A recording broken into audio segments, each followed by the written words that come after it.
This program is designed to provide general information with regards to the subject matters covered. This information is given with the understanding that neither the hosts, guests, sponsors, or station are engaged in rendering any specific and personal, medical, financial, legal, counseling, professional service, or any advice. You should seek the services of competent professionals before applying or trying any suggested ideas.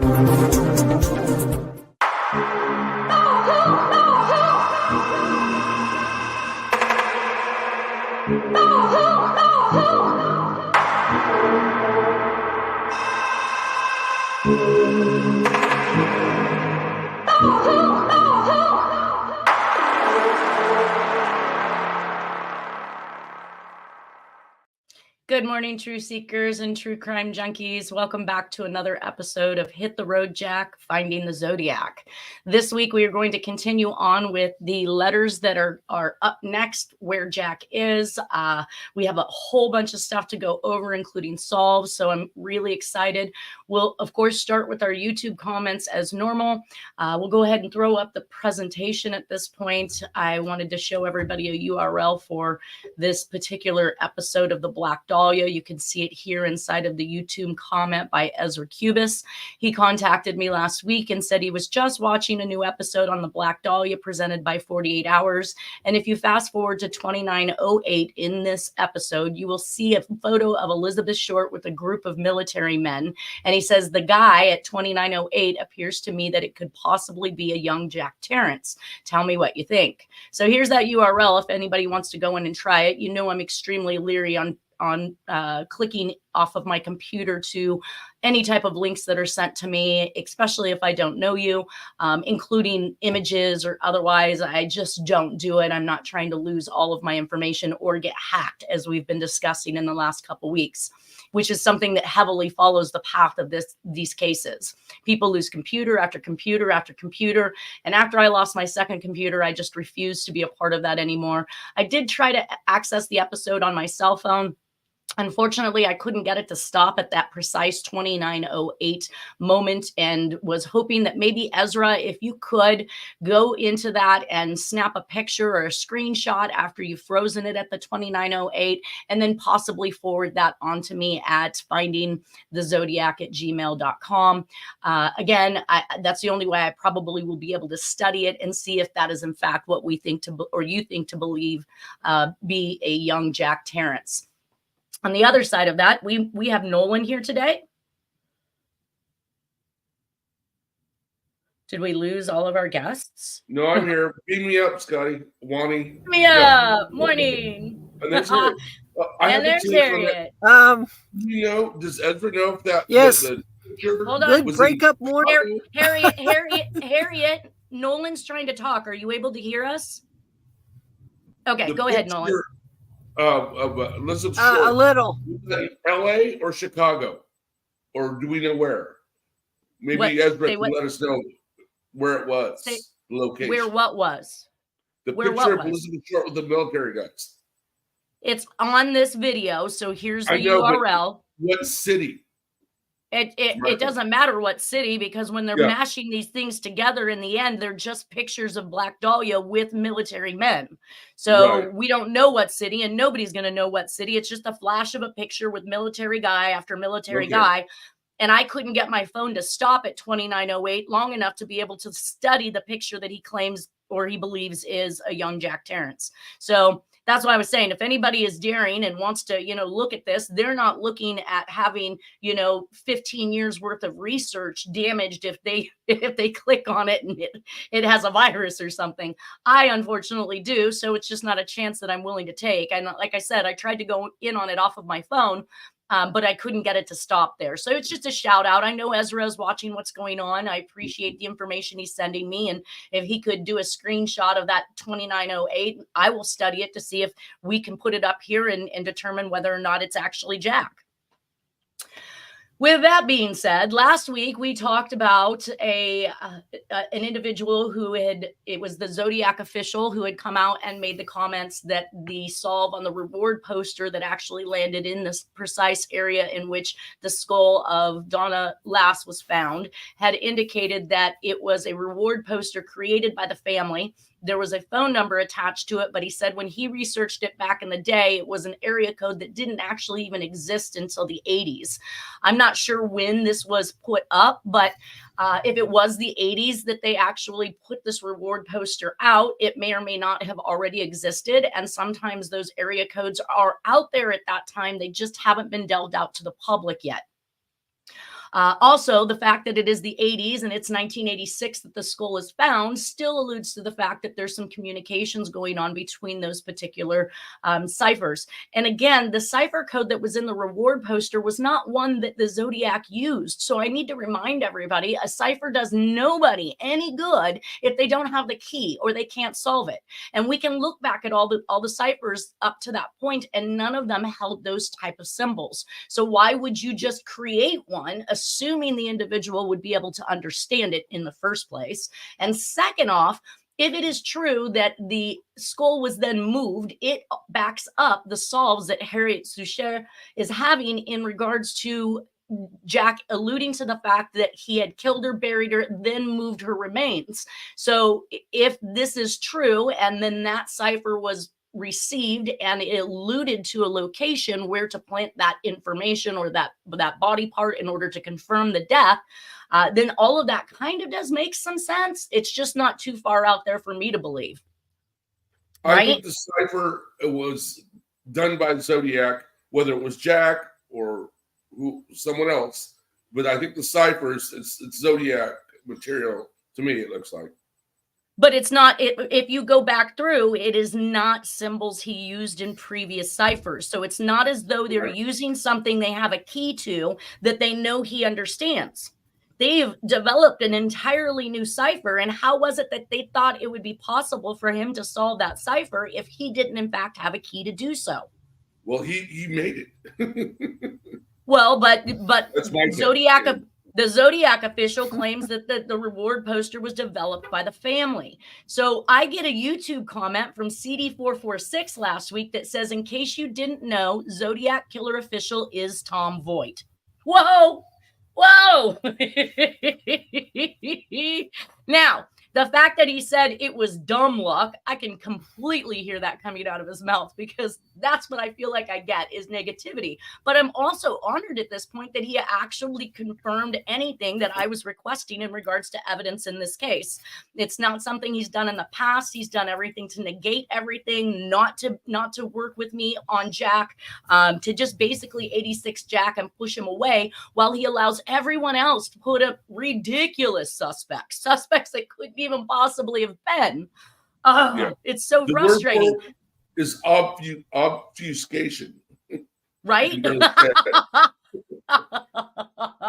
Which also brings me to another YouTuber who commented this last week, and I just haven't had the opportunity nor the desire. I don't even know what the YouTube commenter's name was, but he is from another country, and he in great length, and I mean paragraphs and paragraphs, tried to tell me how Gaikowski is it. Well, if you're not watching my show, then you know I've already ruled him out based on his no match to the composite, and his handwriting is not a match. So if you take a look at this guy, he's over 6 feet tall based on his own parameters. I think one of the documents that I looked at was him applying for something in which he had to give that logistics of or specifics about himself.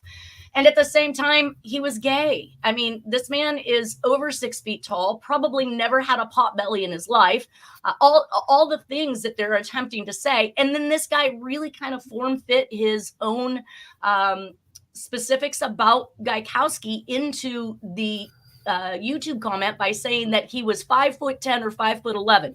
Now you've just made stuff up. Do you not know that Gaikowski is much taller than 5'10", 5'11"? Evidently they don't, and evidently whatever information they're being fed on their side of the world is completely different than what is real and what is actually happening on this side of the world. So with that being said, I did respond, and I thanked CD for letting me know that. I'm honored that Tom took the time to actually correct something. I think that working together is the only way to make this happen, and he clearly has the most information, or he wouldn't have dubbed himself the Zodiac Killer official.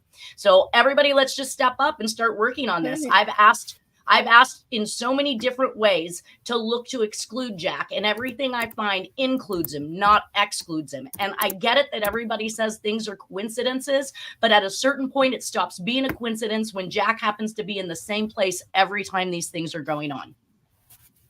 He's part of it, for sure. Well, that's what I'll think until he starts stepping up and showing me how Jack can't be the one.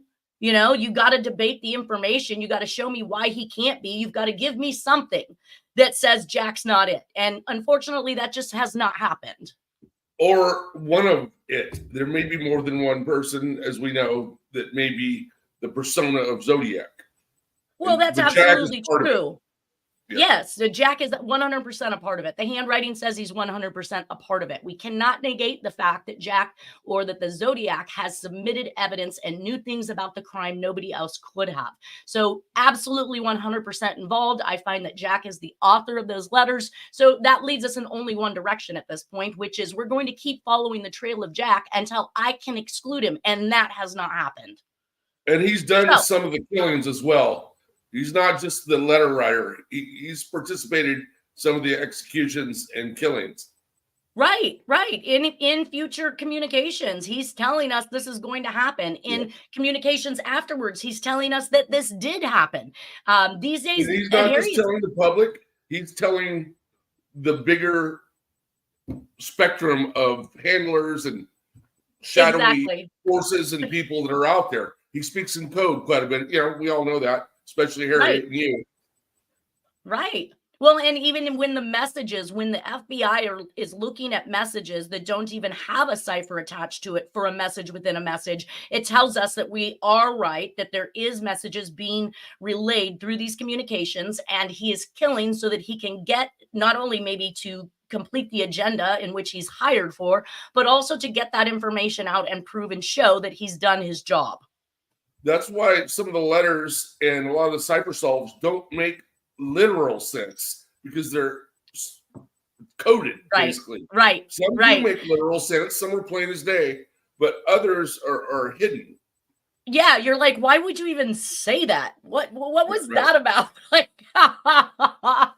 well, that brings us back to the LA Times airmail letter, which took responsibility for the Riverside activity after the newspapers started reporting about Sherry Jo Bates being connected to the Zodiac Killer.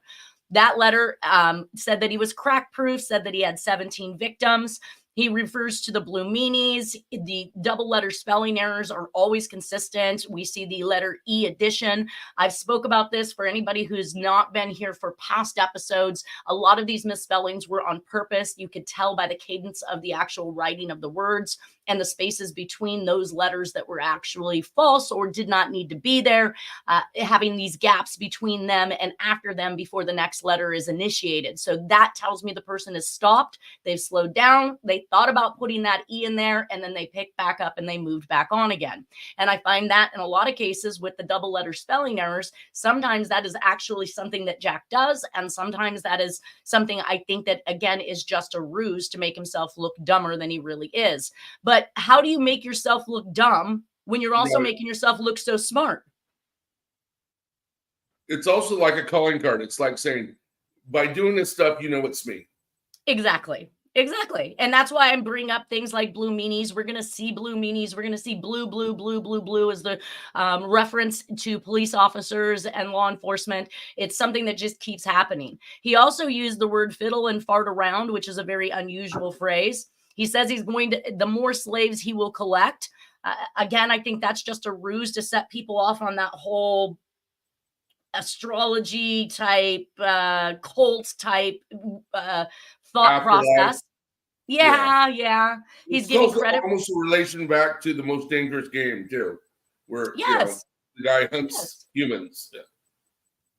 Giving credit for finding the Riverside activity. There's a hell of a lot more down there. That obviously tells us that his 17 victims is really just, I think that the Zodiac has compartmentalized his doings into different crime sprees. So when he says there's a hell of a lot more down there, he can't possibly be talking about with inside of the 17, because he's pretty much already showing the 17 up to this date. So the hell of a lot more down there is almost as if that was another spree at another time, dealing with and just different that phrase itself is a colloquialism, just like fiddle and fart around. That's Jack's language. That's the true Jack speaking. Yes, it is. Fiddle and fart around is definitely a Texas reference or a Southern reference. Sorry. The reason for the letter is that he is upset the LA Times put his story on the back page. And then, of course, into the envelope, we find all the makings of the Zodiac. Everything is consistent. The LA Times is also the place where Georgette Bowerdorf worked before she was killed. She was an acquaintance of Elizabeth Short, who was killed in 1947, and acquaintance of Spangler, who went missing from the same. Well, I don't know where she went missing from, but she purportedly went missing when she was working for a nightclub that the Black Dahlia Avenger had actually purchased a postcard from and sent to law enforcement. So there's a definite connection that's going on there for sure. And of course, we know that LA. What's that? There's always been a deep, dark side in LA. And that's the whole Black Dahlia, because there were several murders around that period of young women.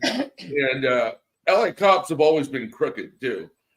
Well, so I find myself as a document examiner when I get into cases involved down in San Diego, in San Bernardino, the Los Angeles area, Riverside, that there is a huge complaint by a lot of people that these court systems are in fact still corrupt to this day. And I've seen it happen where they've taken sides on forgeries they should not have, robbing the heirs of their estates and inheritances from their parents because some greedy attorney or some greedy person has gotten involved and decided they're going to take that from that elderly person. It's rather sad, but that's the way I feel. And that's the way a lot of attorneys up here north feel, is that that entire area is still just corrupt. It's a good old boy network. Exactly. And let's not forget that LA Times is also where Tom Voigt's father worked. Yep. Oh, LA Times just cut half of their newsroom, not half, a fourth. One, like 90 jobs they just slashed recently. Print journalism's dying. It's a sad thing. I love print journalism. That's my educational background. Right. It's just I actually interviewed with LA Times. I don't even USC. I don't even know what we literally are looking for in the news anymore these days, because we've seen how bad they've botched these cases by over promoting stuff that wasn't true, under promoting stuff that should have been, or just even coming right out and destroying someone's life without doing the right research or investigative research, or allowing that person to actually be convicted before they go and report on them. Like, they literally are just doing the wrong thing all the time. I stopped watching the news. I don't care anymore. I can't believe what you say. I change it from one channel to the next. I'm getting different statistics, different numbers, different quotes, different people died, different things happen. You can't get anybody to be on the same page. And when you know that these things are being published through like UP and AP, you would anticipate that they would just follow with that exact story that was reported to them, and all news, and these are going out to all the news syndicates, and that they would stay on track with the same story, and they just don't. All right. Well, there is a possible Santa Rosa hitchhiker murder. A 17-year-old Lisa Smith, who is still missing, went missing on March 16th, 1971. I did not find her in the group of the Santa Rosa hitchhiker murders, but she is, at least as far as they're concerned, still missing. So I put it in here just to make sure she gets into the mix. I could not find a picture on her either. She was last seen hitchhiking on Hearn Avenue in Santa Rosa, Sonoma County, California. Hearn Avenue is near where Weber and Sterling will go missing in a year from now. She was wearing white ruffled blouse, green jeans, a dark peacoat, and cowboy boots. She had long, dark hair parted in the middle, and she's still missing. It says she is initially reported missing from Petaluma, California by her foster parents on March 16, 1971, after she was last seen hitchhiking a short distance away from her foster home along Hearn Avenue around 7 p.m. A young woman named Lisa Smith, which is a common name, was hitchhiking on March 26, 1971, and was picked up by a male driver. He reportedly brandished a gun and threatened to rape her. She jumped out of the pickup, which was going about 55 miles per hour. Now, in 1971, you guys, we know that there are pickups around because we see them in the backgrounds of pictures with Nora. And this is the time frame in which Dennis claims Jack and Nora got together. So we know there are pickup trucks, and we know that there's going to be more information about pickup trucks as we go through.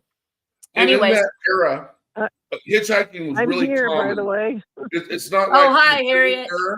Where you barely see hitchhikers. I've been able to listen in. Sorry. Back then, a lot of people were hitchhiking.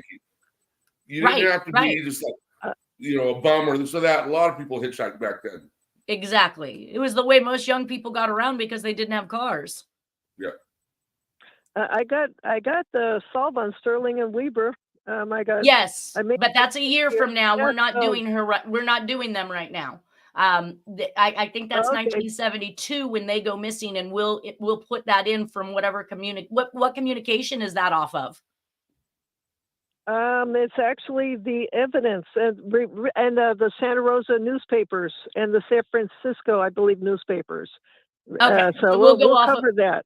Yeah, we'll cover that. One last point on that. Yeah. That corridor, Petaluma or from Novato to Santa Rosa, there were several young women that went missing, and then they found they were dead and whatnot. And law enforcement at first tried to pin it on Arthur Lee Allen, but they couldn't make it stick. That's why he never got charged for any of those crimes. Right. Well, and we also know that stretch of 37 includes Hamilton Air Force Base, which we know Jack was stationed at. So he's very, very privy to the area. And it's a one-lane road that used to be very dangerous before they put up the center divide or the K-rails to keep people from crashing into each other. But we used to have accidents out there all the time, especially when it got foggy. And it's really close to Vallejo, too. Yes. Well, the weird part that Nolan just brought up, there is a Napa connection to those girls, to almost all of them. Right. So, but a very dirty. It's a very surprising, dirty side to some very dirty people in law enforcement. So, but that'll be covered a bit, as you said, in as we go on. As we go along. I'm just right. So anyways, this girl jumps out of the vehicle. This Lisa Smith jumps out of the pickup, which was going about 55 miles per hour south of Novato, California. She was treated at the Novato General Hospital for a skull fracture and multiple severe cuts and bruises. A nurse at the hospital thought she looked about 21 years old. And so an article gets published on April 1st, 1971 in the Santa Rosa Press-Democrat. We know about Press-Democrat. We've talked about it, guys. Reported that the Lisa Smith treated at Novato General Hospital was the same person as the missing 17-year-old Lisa Michelle Smith.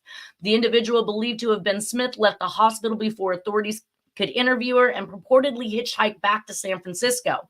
Her biological parents then located her shortly afterwards and took her back to their home in Livermore, California, according to the article, which quoted a juvenile officer from the sheriff's office. However, the Press-Democrat reported in 2011 that the missing 17-year-old Smith was not actually found. So here we've got the news manipulating and playing with things again. That's so funny. Just a weird coincidence. I have a journalist friend that worked at the Santa Rosa Press-Democrat. His name was Sandy Smith. Same name, which is just a weird coincidence. Another right.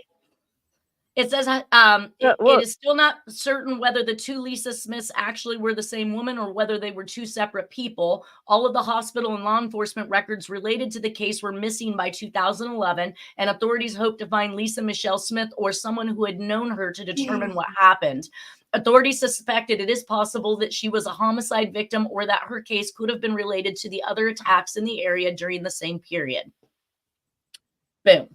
Well, Lisa Smith, in my researches, matter of words, was just like a fake name.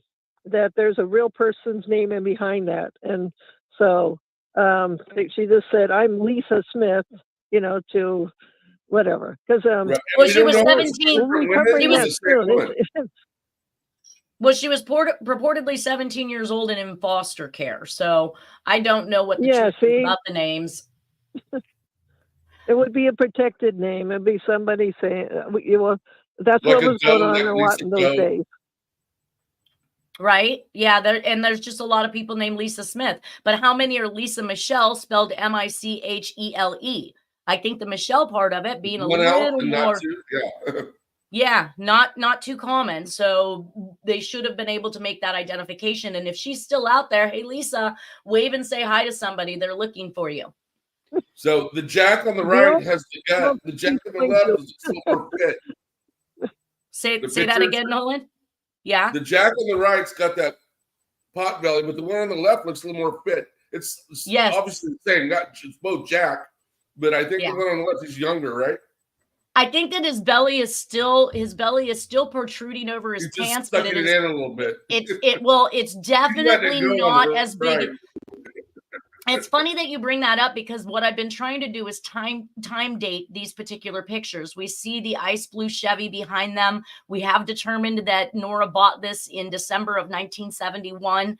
We don't know whether or not Jack owned it before and sold it to her, or if one of Jack's friends sold it to her so that he had access to it beforehand. We don't know any of that. But what we do know is that she didn't buy it until December 1st of 1971, which means that this picture here now is showing something like spring or fall based on the way she's dressed. I'm not spring to fall, should I say. So possibly even summer. I'm going to say, I'm going to say even more into summer versus spring, because the trees are just. Well, I think that spring is when the leaves start growing back on the tree. Every tree around them is not lacking in leaves. So, and she's dressed in shorts. So, yes, I'm going to say this is not winter of 71. She didn't buy this car till December of 71. So I'm almost wanting to say that this picture is more like 72, about 3 years after. This one is purportedly 1970. This is his daughter Lana when he's in Sout Lake Tahoe with her.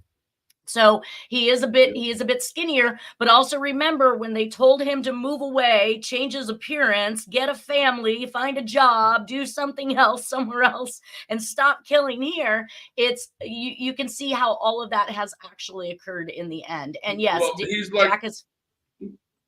like E. Howard Hunt, the Watergate burglar and Bay of Pigs guy, CIA guy. They never look the same twice. They always have disguises. Right. They're chameleons. Yes. When I show you the compilation picture of all of Jack's different pictures throughout the years, you swear one is not the next from the next. It's absolutely amazing. Yeah. It is probably no coincidence this picture. Go ahead. Watergate stuff. I'm working on so much of that. Interesting you bring that up. Sorry for interrupting. I'm trying to watch I'm reading the book on Watergate right now. It's awesome. It is probably no coincidence that this picture we see of Jack visiting his daughter in Sout Lake Tahoe on Christmas of, I wanted to say it was labeled 1970. It could be 1971. Also, look at the girth difference. So we've already talked about that. The girth difference between Jack in 1970 with his daughter to the picture of him with Nora in circa 72. He makes some major changes in his life appearances over the years. We already talked about when she bought the car, but here's an excerpt from Dennis's book. It says another place Jack was San Jose, and he spent a lot of time at a campsite just outside of Yosemite National Park. This campsite was on Chiquito Creek, and we showed that in the radian theory, where it showed on the radians going to these locations, and that was a spot that Jack specifically picked. Jack moved to Sout Lake Tahoe, where he met my mother. Zodiac sent a postcard to the Bay Area newspaper in March of 1971, and it would be 3 years until the Zodiac would write again. The postcard was an ad for a resort in Tahoe. Just after the postcard was sent is when Jack met my mother. So, okay, so he is saying more like, oh, good. I don't know how I didn't catch that before. So after the postcard was sent, that's when Jack met his mom. So it's going to be either summertime or something in 1971. Now that we've dated that, my mother was working for Tahoe City Linen when she met Jack. He was a mechanic for their trucks. I met Jack when I was 5 years old. I walked out in the living room one day and he was sitting there with his arm around my mother. The first thing I said to him was, "Get your arm off my mom." He told me, "You and I need..." A typical 5-year-old boy, right? Yeah, why are you touching my mama? He told me and there was an F word in there too. I don't know about any of that, but Dennis was an F-bomber all the time.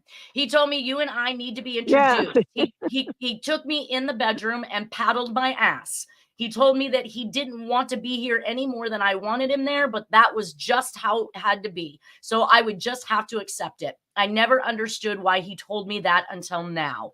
So that was hindsight for Dennis. But his first introduction to Jack was getting his butt beat. That kind of shows that Jack had a purpose for being in Tahoe. Exactly. Well, I didn't want to be there, but he has to be. He has to be. He was told to. I'm pretty sure he was told to go, move, change things like. Yeah, there's a bigger picture involved. Planned jobs. Yeah. The jobs were all staged. That's what I'm piecing together. All the jobs. He was on the last to be up there. Yeah, he had a lot of skills. Tell you that right now. Right. Well, and linen companies were notoriously ran by the mob back in the day. No you doubt. See it on The Irishman. You see it in all of these different excerpts of mob-related stuff, running laundries and cab companies and gas stations.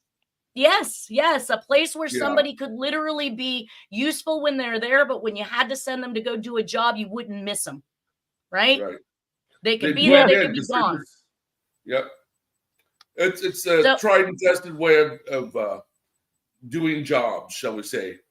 Quote unquote jobs. Yeah, and getting information, planting bugs. Scouting. There's so many possibilities. Or being a cop, same thing. Being a cop. You're there. Or a security guard, like in the RFK assassination. Right. You couldn't hold a high-powered job, you'd be missed. And just a little aside on that. Dane Caesar, one of the people who think that may have been the one that actually killed RFK, when they asked him what his job was, he said, "I'm a plumber." And that's what the Watergate burglars were called, plumbers. And he worked at Lockheed, which is ties to the CIA and to the national, the military industrial complex and all that. He said, "I'm a plumber at Lockheed." That's what his title was before he went to work for the security company. And he only worked there for like a month prior to the RFK assassination. He was planted in that security agency. I was a member of the American Society of Industrial Security, which case sometimes I spoke on what I knew, and then other times you were generally listening to people speak in regards to privatized security, the people who were in attendance were getting their continuing education, such as Homeland Security, the FBI. We've had many speakers from all kinds of places, but where we actually had our meetings from the very beginning were at Lockheed, out there at Mather. Wow. Yeah. It's crazy. So same day. Yeah. I bet all the way on that base and all the way off that base. Film, tape, the whole bit. So the same day let me phrase this correctly. The same day the next letter is mailed by the Zodiac in regards to Donna Lass is mailed from Pleasanton per Dennis Kaufman. It is an order signed by Judge Anthony Nave that finalizes a criminal order against Jack W. Torrance, you guys, Torrance. You can see it right here. He kept the paperwork. So he had literally been arrested and jailed and was able to get out on bond under the name Torrance. It has been explained to me that the only way that's possible is if he carried an ID with that same exact name, because if your bond comes into the jail and it doesn't match your name or your ID, you're not let out. Right? Right. But also, just as recently as last month, I had a case in Sutter County where my client's name is wrong, his age is wrong, his date of birth is wrong. And they took him in for a DUI and they OR'd him like 2 hours later. He didn't have to spend the night. And then we just settled it. I got him a wet. And we won that case. But anyway, there was so much shit wrong in their paperwork. Couldn't you just said then that's not my client? You got the wrong person? No, the picture matched. It was him. God damn it. All right. Well, but this ruse of Torrance keeps going on. This isn't the first step. He was arrested under that name. He was jailed under that name. He was bonded out on that name. He was given an order to a temporary restraining order under that name, and he continues to pay the restitution under that name. It is never once corrected in the whole process. You just let it ride. And we're going to see that.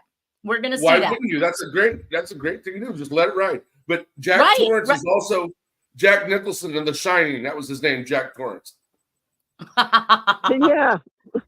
So here we see that he is, it says the court renders the following orders: imposition of sentence suspended. So he gets a suspended sentence, and Jack is arrested and is arraigned in court on March 19th, 1971. We're going to see that the next letter is mailed on March 22nd, 1971. And Dennis claims that Jack had shot a black man in San Jose, and Jack is placed on 1-year probation with a temporary restraining order on owning or possessing any guns, and he had a claim of self-defense. Dewhurst also writes in his book that approximately the same time, Danny went to CYA, which is a California youth authority for kids who get in trouble, for robbing a liquor store in Mount Auckham using Jack's .30-30 shotgun. So that may be the reason why Jack...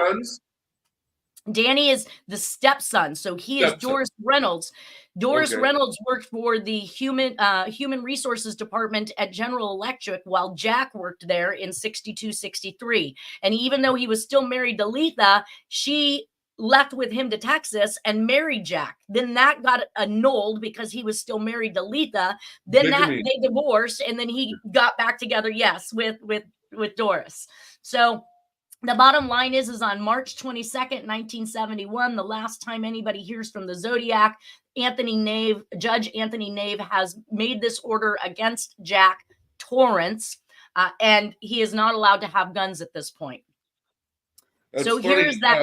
In The Shining, the son of Jack Torrance is Danny as well. His name is Danny. No way. Danny's not here. Isn't that strange? Oh, you're right. Yes. Yeah, we've believed.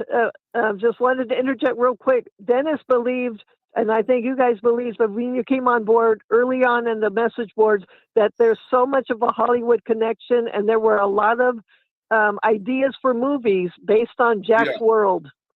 So, look at Man Ray and his depiction of Black Dog.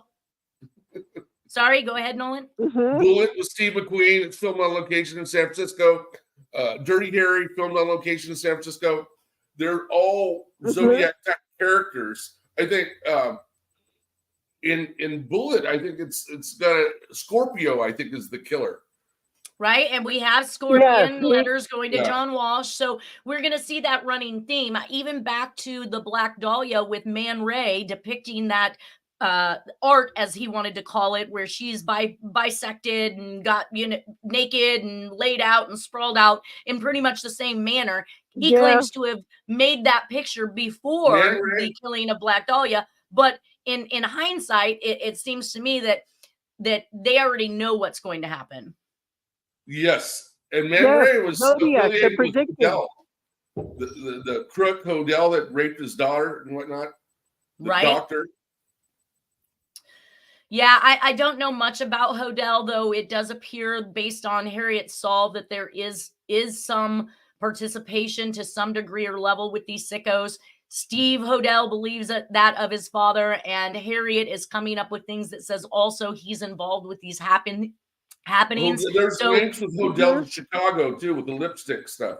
Absolutely. And that's one of the things that Harriette was finding in her solves. So Steve isn't on the wrong track necessarily, but to say that his father is the Zodiac would be highly erroneous, since we know he looks nothing like it. He might have been part of the bigger picture and involved in some of the killings, but he's not Zodiac. Right. He's not Zodiac. Can I add just a summarization about Hodel? Yes. He's 20 or 30 years older than Jack, and his level of crew. We've already talked about that. He's it's like they're training. That he's a part of the training crew. Hodel, possibly, he's training especially being a doctor. Yeah. So another cutout version of So another cutout version of a postcard with some handprinting is enough to tell it is the Zodiac, and I say Jack. Jack has a court date, like I said, on the 19th. We have this that is mailed on the 22nd. I need to correct that date on my presentation. Jack is placed on probation. Danny Reynolds, Jack's stepson from the marriage, goes to CYA. Zodiac goes silent for 3 years. We do not get another communication from him during this particular time frame. However, the murders continue, and we see the entrance of the DB Cooper escapade and the DC Freeway Phantom. This particular postcard was actually accepted by the FBI as a possible known Zodiac correspondent. So it did make that FBI list. So we see it down here. Though I believe, I want to say that it was Tom Boyd or someone else who indicated that they were told at a later date this postcard was forged by another person in law enforcement. I can't imagine what kind of scum in law enforcement would attempt to forge anything in regards to this case if it was so serious that we figured out who it was that was involved. Well, there were allegations against Tashi, the San Francisco detective, that he forged one of the Zodiac communications. Yeah, and that's because he literally wrote some promoting letter about himself to another editor somewhere, and that had nothing to do with the Zodiac. He wasn't attempting to be the Zodiac. He was just pumping himself up. And so for that, they then tried to claim that he was responsible for forging Zodiac letters, and that simply wasn't true. Who wishes that paperwork on themselves? Nobody. Nobody. No. Why would you make yourself more work for a case you can't solve? And anyway, I think I've already said it before. In the movie Bullet, Steve McQueen uses Tashi's gun as his prop for being the detective, the San Francisco cop in the movie. That's crazy. Wow. That's another just Hollywood connection. Well, here is the postcard, front and back. Oh, sorry for the delay. Go ahead. Keep going. Okay, the Sierra Club is supposed to be for the elite and is another society in itself. However, Terry B. from my message board found this postcard for Forest Pines at Incline, Lake Tahoe's finest condominiums, which means that the true knowledge behind this postcard has been withheld from the public this entire 40-some years or otherwise. So we see that it is exactly the same makeup of the postcard that the Zodiac sent in. Wow. Only he's calling it he's pointing out the Sierra Club rather than Forest Pines at Incline. Interesting. Yeah. So Incline is on the Nevada side too. It's just across state line. It says Lake Tahoe's finest new condominium. So it's in Lake Tahoe, but it's called Forest Pines at Incline. So why is he calling out Sierra Club, which happens to be a whole different organization? And Sierra Club is a progressive pro-nature organization. Right. So what was it that they were attempting? What was it that he was attempting to point out at that point? I have no idea. I don't either. In that particular postcard that was received, at least this was the makeup of the one that was provided by Dennis Kaufman to me. This is the actual postcard at the Forest Pines at Incline.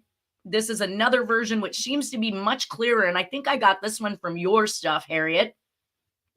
But good. Yeah. When we're looking at it, was coming from a newspaper that I had years earlier. Okay, so yeah, that would be why it's so clear. Right. And someone had sent me or had pointed out in this particular version that they believed that the initials JT were found in the snow line, which, right? So I'm looking back and forth at these images. I've recognized that this particular area above Sierra Club is actually this area right here that's above the condominiums themselves. Of course, this is, I've blown this section up. So this section here is actually this portion here. And of course, the rest of this is the surrounding buildings and everything else that are found in that image. So when I blew it up, I could again see what that person was thinking that they saw as the J and then that T. However, all of the areas on this image, once it's been recopied, actually goes, this portion with the lines in it actually turns black instead of being white. So how it turned out to be white in this particular section, especially with that dot right there to the left, like we've seen in some of the symbols, does make me kind of wonder whether or not that was emphasized to some degree, yet still being hidden inside of the image. It looks to me that the Sierra Club is superimposed on the photo. It's not. It is. Natural. It's a cutout. No, it's cut out. He cut Mhm. out and pasted different things onto this, but he's calling out clearly a different organization while it is a different entity altogether. Forest Pines at Incline versus Sierra Club. Yeah, I don't know And why of course, he brings Sierra Club in. That doesn't make any right? sense. He never does unless it makes a message, and that's what we're going to get to with Harriette. Yeah, it's a clue. It's a clue to a message. So, and it's also past Lake Tahoe areas and past Donner Pass, and that's where past Donner Pass we found the skull, or law enforcement found the skull in 1986 of Donna Lass. Yeah, which was just recently identified. Right. So let's look at the consistencies of these communications. Cutouts were used to create the words just like the MO in Black Dahlia, Zodiac, the finale letter, DB Cooper. The address side of the card shows a return address, Zodiac written, and Zodiac symbol look-alike, which is consistent with the Halloween card. It's addressed to the Times, San Francisco Examiner, and San Francisco Chronicle. Picture side of the postcard shows attention to Paul Averly, again with the Chronicle. Around in the snow, upside down. Some of these, again, these messages don't make sense. They're not meant for us to clearly understand what he means. Peek through the pines, past Lake Tahoe areas, sought victim 12, claim to the number of victims at this point in time, or actually it's not even a claim to the number of victims anymore. As I've established, this letter comes after she goes missing. So that means he's saying sought victim 12. He's backdating you. He's taking you back. He's just given you LA Times 17 victims. And now he's going back saying search for victim number 12 who's missing. After this postcard, the Zodiac goes quiet for 3 years, which is in tandem with Danny Reynolds and CYA and Jack being put on probation for 1 year. On March 23rd of 1971, there's an anonymous call. They told Los Angeles police that Hughes's body is buried behind the barn at Barker Ranch. So that takes us back into one day after one day after somebody is calling in and saying where you can actually find Ronald Hughes's body. There may have been a body there. It wasn't Hughes's. And Barker Ranch is in Death Valley. And that's where the Manson clan hid out for a while. And a lot of them were arrested there, actually, and taken to Inyo County jail. It does say the search did not reveal his body. Research suggests that it did, and it was found between two boulders. However, on March 29th of 1971, Ronald Hughes' body is found in Ventura, California. Right. So is Ventura more... Ventura's close to Ojai Valley, and that's where he died in a flash flood in Ojai Valley near Ventura. Gotcha. Okay. So I'm catching up with that. But why would somebody anonymously call in and say, check out Barker Ranch? Again, because Hughes was the attorney for one of the Manson people, and someone's just trying to deflect it. They're trying to pin the murder on the Mansons. Well, what if he was killed there and then taken to wherever he was left? To Ojai and then thrown in the river? Right. That's possible. Highly possible. And they anticipated or expected maybe there would have been some type of evidence that they would find by going to Barker Ranch. Yeah, but I think he came onto the scene later. They already established a presence in Barker Ranch for a while. He came on the scene after they got arrested and they were in jail. So I know. I'm just saying. Many Klan members that were at Barker Ranch when others were in jail, so it's possible. And why it will, and again, it's just it's only marked as an anonymous call, and they told the Los Angeles police that his body is buried behind the barn at Barker Ranch, but does not turn out to be there. So why are they sending him on this goose chase? And then 6 days later, his body's found in Ventura, California. Right, and well, they were known to have killed a few people up in the desert in the Death Valley area. Well, I didn't make it as far to the solve as I thought it was going to be next, Harriette. We're out of time now. At this point, we have hit the 10:50 mark. So I want to wish everybody a wonderful weekend. I thank you guys again for being here. It's been extremely informative. So hopefully next week we can get to the solve and keep moving on to where Jack is and what's going on. And Thanks, guys. Good luck, everybody. And then I'll call you Monday on other matters. All right. Take care, guys. Right. I'll talk to you soon. Peace. Bye.